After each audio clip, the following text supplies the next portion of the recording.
I seen a quote on the internet that says slaves quantify their existence through productivity, and I find that to be absolutely true because the root word of productivity is product.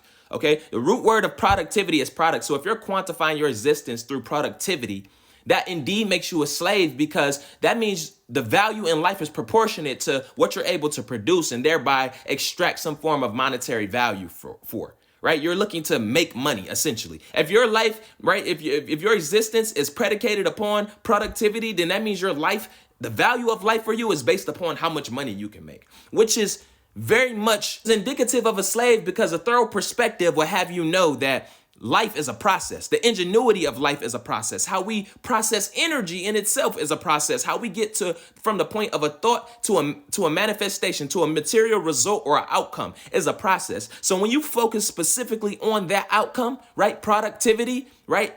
The product, right? When you focus specifically on that, you're isolating yourself into a dimension of frequency where you don't have the ability to create.